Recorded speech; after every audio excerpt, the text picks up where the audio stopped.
हम लोग भगवान के पक्षपाती हैं, जो भगवान का है वो हमारा है। मेरे से किसी ने कहा आप भाजपा को सपोर्ट करते हैं, तो मैंने कहा बिल्कुल नहीं।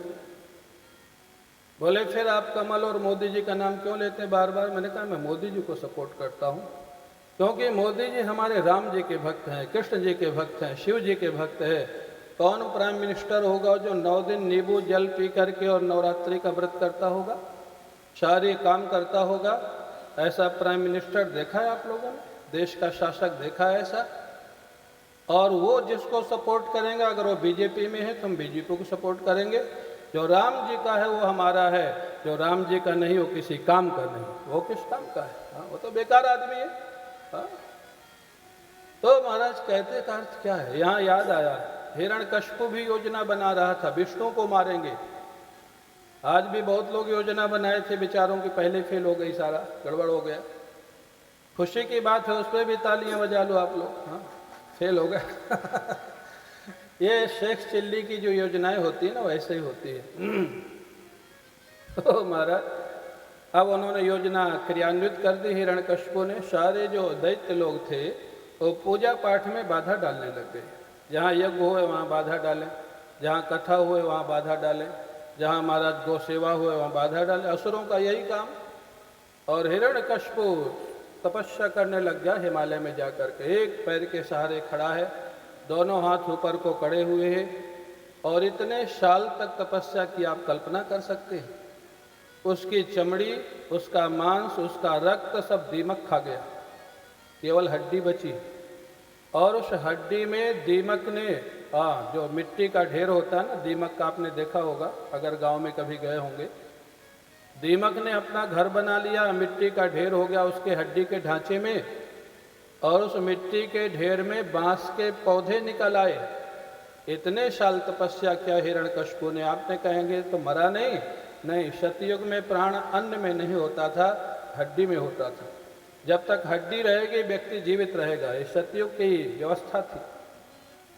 और वृक्ष निकल आए उसके मिट्टी के ढेर में। इतना तेज उसके सिर से निकलने लग गया कि चंद्रमा और सूरज का प्रकाश धीमा पड़ने लग गया। देवता लोग घबराए। देवताओं ने ब्रह्मा जी से कहा इसको जल्दी वरदान दे दीजिए, नहीं तो सूर्य चंद्र की व्यवस्था गड़बड़ा जाएगी। ब्रह्मा जी गए, और ब्रह्मा जी वहाँ जा कर के बोलते हैं, वरम ब्रूहि वरम ब्रूहि वरम ब्रूहि, वरदान मांगो वरदान मांगो। अब कोई हुए तो वरदान मांगे, वहाँ तो ढांचा था हड्डी का। ब्रह्मा जी देखे कोई दिख ही नहीं रहा है, कहाँ? तेज तो यहीं से निकल रहा है। ब्रह्मा जी समझ गए इसका मांस, इसकी चमड़ी, इसका रक्त सब दीमक खा गया, कीड़े खा गए। ब्रह्मा जी ने हाथ में जल लिया, मंत्र पढ़ा और मिट्टी के ढेर में फेंका। मिट्टी का ढेर समाप्त हो गया। हिरण्यकश्यप स्वस्थ प्रसन्न होकर के प्रकट हो गया। ब्रह्मा जी ने पुनः उसको जीवन दान दिया। ब्रह्मा जी के चरणों में साष्टांग प्रणाम किया। साष्टांग प्रणाम किया। साष्टांग प्रणाम जानते हो ना? जमीन में लेट के पूरा 8 शरीर के अंग जमीन में टच कर जाए उसको बोलते हैं साष्टांग अंग। अष्ट अंग साष्टांग। साष्टांग प्रणाम भगवान के सामने करना चाहिए और अपने सदगुरु के सामने करना चाहिए, अगर शरीर साथ देता हो तो। अंडरलाइन है। ऐसे मत लेते जाना कि बाद में गुरु को उठाना पड़े। आप तो साष्टांग लेट जाओ, ये गुरु जी ने बताया था, वो उठाना जाए तो उठाएगा कौन? फिर गुरु उठाएंगे। तो साष्टांग प्रणाम का विधि है, और साष्टांग प्रणाम की विधि माताओं को नहीं है। ये सनातन धर्म हमारा इतना व्यवस्थित है।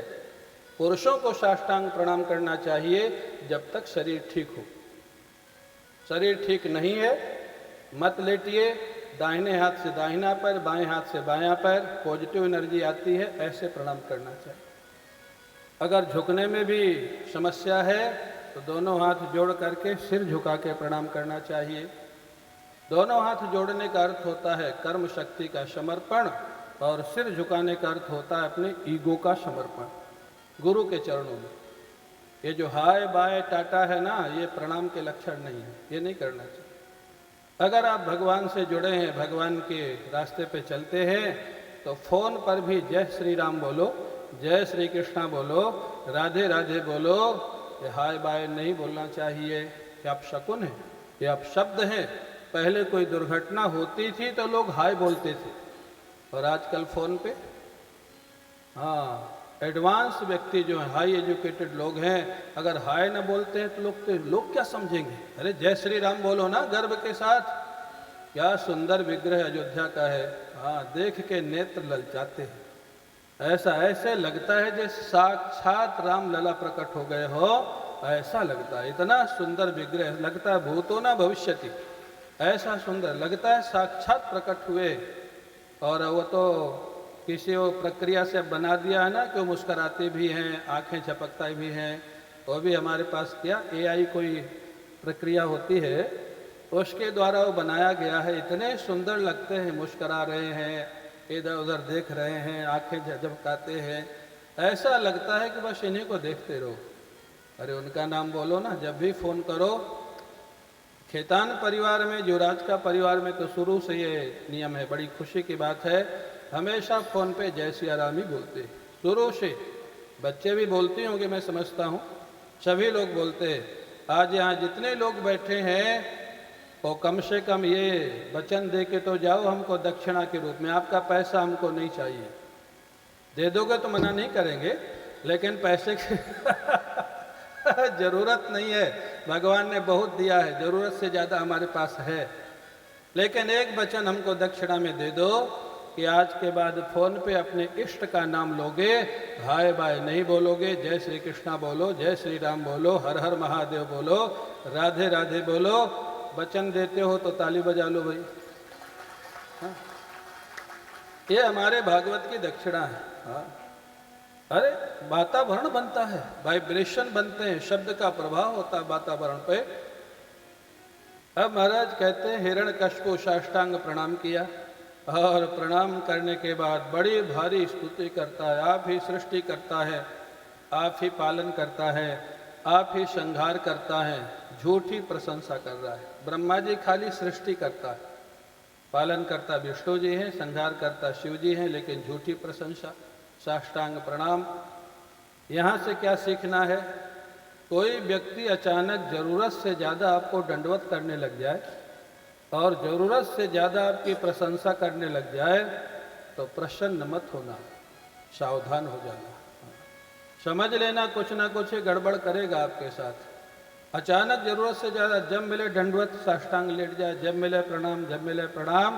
हाँ, वो कहेगा हमारे भगवान तो आप ही हैं, बस आपको चढ़ा देगा ऊपर, और जब अपना काम निकाल लेगा कह देगा उनके जैसा तो शैतान कोई नहीं। हाँ, ये जो बंगला में एक कहावत है, अति भक्ति चौरे लक्षणम। हाँ, तो अति भक्ति है ना, ज़रूरत से ज़्यादा जो दंडवत प्रणाम है वो बदमाश का लक्षण है, शरारती। आप यहाँ देख लेना, हिरण्यकश्यप ने महाराज इतना प्रणाम किया, इतनी स्तुति की, ब्रह्मा जी ने कहा तो वरदान मांग लो जिसके लिए मैं आया हूँ।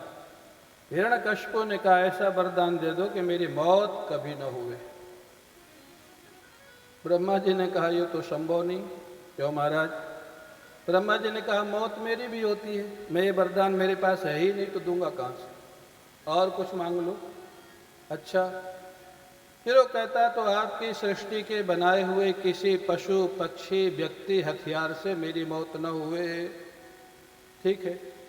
मेरी मौत न मनुष्य से हुए न पशु से हुए, ठीक है।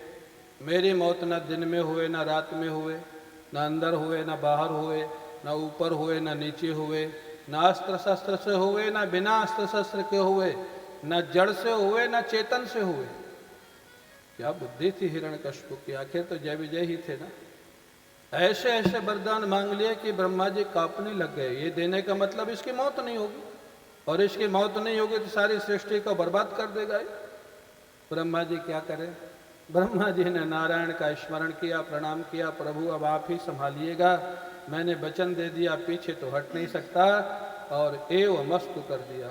जैसे हिरण्यकश्यप के एव मस्तु कहा, सबसे पहले स्वर्ग पर अटैक किया, इंद्र इत्यादि देवताओं को पकड़ लिया, स्वर्ग पे कब्जा कर लिया, भूलोक पे कब्जा कर लिया, पाताल पे कब्जा कर लिया, तीनों लोक में उसका कब्जा है। सारे देवताओं को ड्यूटी में लगा दिया गया। हिरण्यकश्यप ने ड्यूटी लगा दी सारे देवताओं की। जानते हो ये दुष्ट का स्वभाव, जिससे वरदान मिला था पहली ड्यूटी उसी की लगी। किसकी लगी? ब्रह्मा जी की।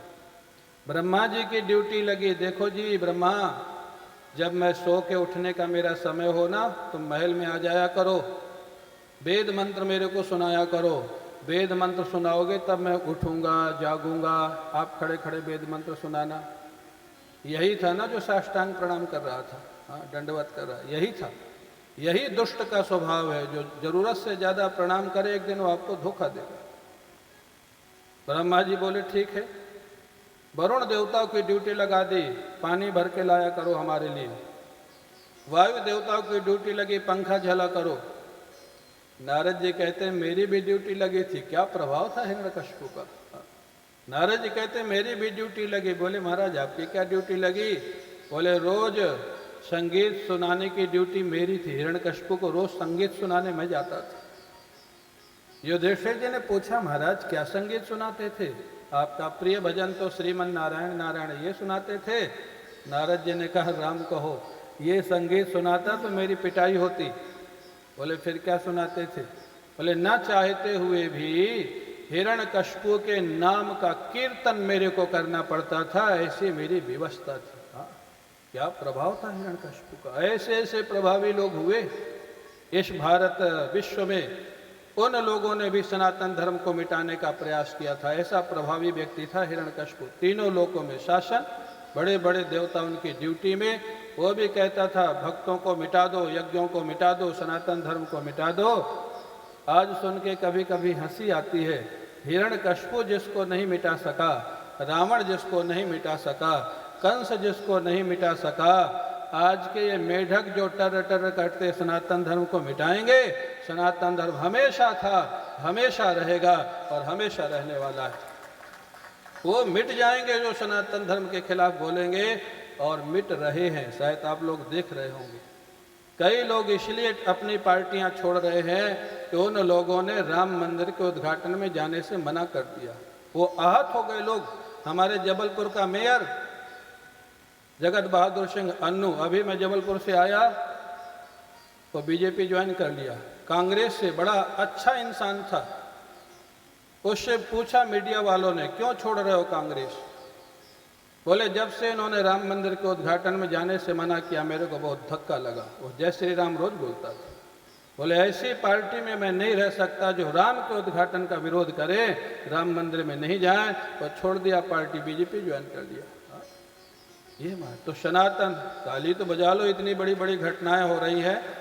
किसी के लिए घटनाएं हैं, किसी के लिए दुर्घटनाएं हैं। तो महाराज अभिप्राय क्या है।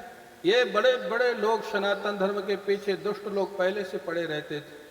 वो लोग नहीं मिटा सके, आज के लोग कहाँ से मिटाएंगे।